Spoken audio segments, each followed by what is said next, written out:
अस्सलाम वालेकुम।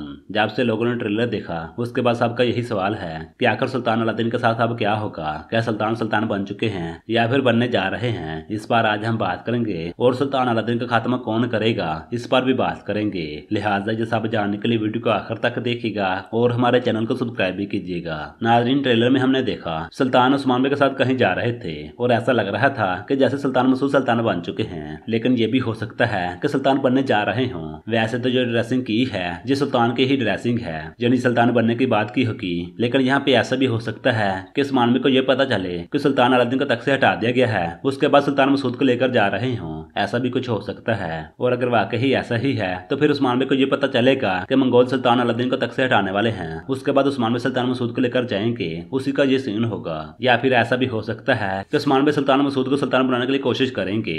खैर, ये सब तो हम एपिसोड में ही देखेंगे। रही बात सुल्तान अलादीन की, तो नाज़रीन जैसे कि आप सबको पता है कि अब सुल्तान अलादीन को तख्त से हटा दिया जाएगा। इसके पीछे जो रीजन है वो भी आप सबको पता होगी। एक रीजन तो ये है कि सुल्तान अलादीन ने मंगोलों के खिलाफ बगावत की है, यानी गजान खान के साथ बगावत की है, इस वजह से भी इसको तख्त से हटा दिया जाएगा। और जो दूसरी वजह है वो उस्मान बे को सिपाही देने का वादा था जो कि पूरा नहीं किया, इस वजह से भी उस्मान बे सुल्तान अलादीन के खिलाफ हो जाएंगे और सुल्तान मसूद का साथ देंगे। हो सकता है कि उस्मान बे ने सुल्तान अलादीन के बारे में बताया हो, यानी गजान खान को ये बताया हो कि इसने बगावत की, सुल्ताना ने नाइमान को बचाया और मोहर चुराई। ऐसा कुछ उस्मान बे गजान खान को बता सकते हैं और जब उस्मान बे ये बताएंगे उसके बाद सुल्तान अलादीन को तख्त से हटाया जाएगा। इन सब के बारे में आपकी क्या राय है? आप लोगों की जो भी राय हो आप लोग अपनी राय लाजमी दीजिएगा।